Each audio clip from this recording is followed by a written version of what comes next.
Pemimpin yang berani melakukan terobosan-terobosan dan harus sedikit gila, harus berani. Persoalan Bali ini tidak sederhana. Proyek-proyek sebesar ini kan besar sekali, membutuhkan biaya. Kalau ini menjadi mangkrak dan lain sebagainya, ini kan salah satu juga persoalan-persoalan yang ditinggalkan oleh kepemimpinan Pak Koster.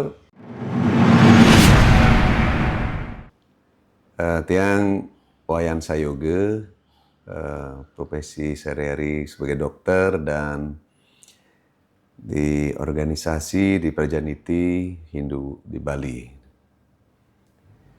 Jadi kalau memasuki hari-hari belakangan ini juga perhelatan yang sudah terjadi, pemilu demi pemilu sudah kita jalankan dan tentu kita sebagai warga sangat mengharapkan lahirnya satu pemimpin-pemimpin yang mampu memberikan teladan dan terutama bisa mengangkat harkat, martabat, kesejahteraan, dan lain sebagainya dari kehidupan masyarakat.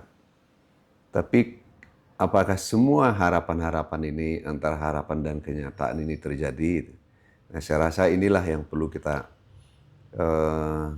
pikirkan bersama dan renungkan bersama bagaimana caranya kita melahirkan pemimpin-pemimpin yang betul-betul bisa berbicara lugas, bisa bicara apa adanya, bisa bicara jelas apa problem-problem kita di Bali dan apa solusinya. Dan tentu ini PR ini sudah berbaris nih. Dan PR ini tidak aja sekarang, tidak aja akhir-akhir ini PR sudah sekian lama terjadi, tapi dari pemilu ke pemilu ternyata persoalan problematika ini, PR ini masih saja belum rampung, belum selesai. Nah ini kenapa? Ini yang harus kita cari solusinya bersama dan betul-betul di sini harus ada keberanian. Katakanlah contoh misalnya persoalan-persoalan lingkungan. Misalnya alih fungsi lahan, terus kemudian public transportation, transportasi publik ini bagaimana kemacetan. Terus kemudian persoalan lingkungan, sampah yang tidak beres-beres dari pemilu ke pemilu. Nah ini belum hal-hal lainnya di bidang pendidikan, kesehatan, dan lain sebagainya. Ini betul-betul kita membutuhkan satu pemimpin yang berani melakukan terobosan-terobosan dan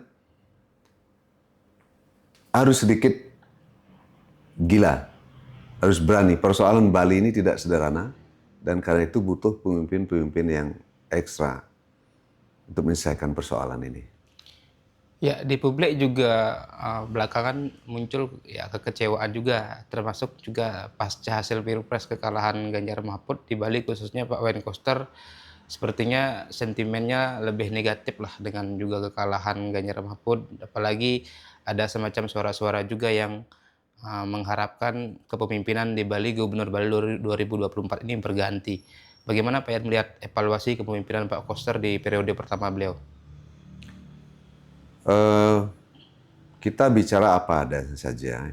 Terlepas dari sisi positif kemajuan yang dicapai oleh Pak Wayan Koster pada periode ini, tapi periode kedua kita betul-betul harus merevitalisasi kepemimpinan di Bali ini. Sosok pemimpin yang macam apa kita butuhkan di Bali. Simpel saja. Di Bali ini demikian banyak perhelatan internasional terjadi. Pertemuan-pertemuan tingkat tinggi dunia terjadi. Mau tidak mau gubernur kita setidaknya bisa berbahasa Inggris. Jadi performa gubernur ini betul-betul harus menunjukkan bahwa kita siap menghadapi perhelatan-perhelatan dunia ini. Apa artinya Pak Koster nggak bisa bahasa Inggris atau nggak bisa bergaul di dunia internasional? Oh, saya yakin beliau bisa, tapi itu dari kondisi umum. Kondisi umum yang kita harapkan Gubernur Bali itu setidaknya bercakap-cakap dalam bahasa Inggris itu fluent, bisa lah, mampulah. Kemudian hal-hal lain tentu di sini adalah, nah itu satu kemampuan. Kemudian kemauan. Kalau seorang pemimpin di Bali, calon pemimpin ini 5 tahun sebelumnya kita sudah siapkan. Mereka melihat persoalan Bali apa saja ini. Dan seperti saya sebutkan tadi, PR-nya sudah banyak. Nah mereka harus ada kemauan yang betul-betul gigih, yang kuat sekali untuk mengatasi persoalan-persoalan ini. Kalau tidak akan terus mengambang, penuh dengan isu-isu politik, pertimbangan politik, akhirnya tidak selesai. Atau satu sama lain ada sedikit friksi perbedaan politik, akhirnya tidak selesai-selesai persoalan ini. Dan dari pemilu ke pemilu tetap saja tidak pernah beres, tidak pernah selesai. Nah ini itu kemauan, dan penting sekali seorang pemimpin itu memiliki kemauan yang tinggi untuk mengatasi persoalan. Dan ketiga itu adalah keberanian. Jadi ada kemampuan, ada kemauan, ada keberanian. Walaupun mampu, terus kemudian ada kemauan yang tinggi, mampu secara pengalaman ada, membaca persoalan itu jeli, sudah komplit pengetahuan, tapi keberanian tidak ada, tidak akan jalan juga. Antara kemauan, kemampuan, dan keberanian ini harus betul-betul satu paket dari seorang leader itu. Jadi Bali ini betul-betul membutuhkan leader sekali lagi. Gitu. Kita butuh pemimpin yang betul-betul bisa mengayomi semua, memiliki wawasan yang betul-betul jembar, lapang, tidak sektarian, tidak primordial, semangatnya betul-betul memiliki dan bisa membaca persoalan secara jernih. Nah, selama ini kan ada begitu-begitu persoalan-persoalan friksi di masyarakat dan lain sebagainya. Seorang pemimpin Bali dia harus mengayomi semua warga Bali.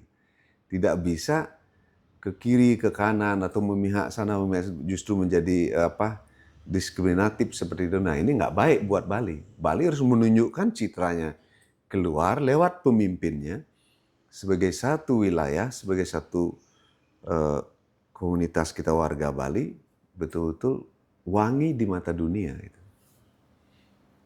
Ya, di era kepemimpinan Pak Koster yang setelah lewat kan masih banyak PR pembangunan yang tersisa. Belum lagi ada kekhawatiran mangkraknya proyek jalan tol Gilimanuk-Mengui. Kemudian juga kontroversi pembangunan pusat kebudayaan Bali di Kelungkung. Apakah itu juga masuk PR-PR yang ditinggalkan dan harus juga diselesaikan oleh pemimpin ke depan? Nah ini masalah ini kan semua sudah telanjur berjalan kan, seperti pusat kebudayaan Bali. Dan saya mengikuti itu dan saya melihat langsung di lapangan ketika mengikuti kremasi di krematorium di sana. Saya melihat sendiri bagaimana bukit-bukit itu kemudian dikeruk, lalu tanahnya ternyata dibawa ke untuk proyek di pusat kebudayaan Bali. Dan demikian banyak bukit-bukit itu dikeruk untuk proyek ini. Nah ini apakah proses seperti ini yang terjadi sangat tidak natural, dan secara alami kita akan terganggu dengan cara-cara pembangunan seperti ini. Belum hal lainnya, misal proyek tol, itu juga tidak berjalan, dan proyek pekerjaan-pekerjaan besar lainnya. Dan ini tentu akan menjadi beban tambahan bagi pemimpin nanti, pemimpin baru yang lahir, atau gubernur baru yang kita ini yang akan lahir. Nah, tentu proyek-proyek sebesar ini kan besar sekali, membutuhkan biaya. Kesanggup untuk menerus, tapi kalau ini menjadi mangkrak dan lain sebagainya, ini kan sangat-sangat disayangkan. Nah ini salah satu juga persoalan-persoalan yang ditinggalkan oleh kepemimpinan Pak Koster. Tentu juga hal-hal lain, termasuk lingkungan, sampah, pertanian kita, daya tahan kita di bidang pangan ini sangat rapuh di Bali. Nah kalau ini terjadi goncangan-goncangan nanti, bagaimana kita bisa bertahan hidup? Makanya kedaulatan pangan kita di Bali ini harus betul-betul dijaga. Kita belum bisa beralih dari makan nasi ke makanan lain itu. Kecuali memang suatu keadaan yang berat sekali memaksa, situasi kondisi gitu, baru kita terpaksa memakan nasi jagung atau nasi ketela jagung dan itu. Kalau sekarang masih seperti ini, rasanya kita masih membutuhkan pertanian yang bagus menghasilkan padi. Ya, tadi keberanian memang ditunggu dari tokoh-tokoh Bali yang potensial menjadi calon gubernur. Tapi sejauh ini kan mungkin belum banyak muncul nama-nama. Bagaimana menurut Pak Yan? Atau juga ada nama kira-kira yang bisa menjadi calon kuat atau alternatif? Saya kira banyak sekali, ada berapa lah tokoh-tokoh Bali baik di level nasional pun yang ada di Bali sudah menunjukkan kiprahnya maupun prestasinya dan berani menyuarakan kebenaran. Saya kira nanti teman-teman media dan lain sebagainya dan kita semua bisa berkumpul untuk istilah itu melisting tokoh-tokoh yang kira-kira layak untuk memimpin Bali ke depan. Dan tokoh-tokoh yang kita harapkan sekali lagi harus memiliki kemauan yang kuat untuk menjaga, mengawal Bali, kemudian memiliki kemampuan di sini tidak saja intelek, tapi juga integritas.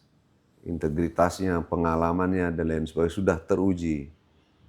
Dan berani ini penting sekali. Kita butuh leader-leader, pemimpin-pemimpin yang berani bersuara. Ya, kira-kira siapa saja nama-nama itu yang mungkin bisa muncul?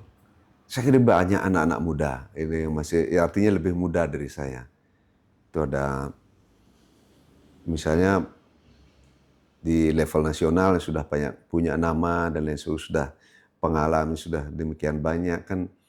Ada misalnya Pasak Suardike, terus kemudian ada Alit Klakan juga, ada siapa lagi, AWK juga ada, dari TNI juga banyak kan.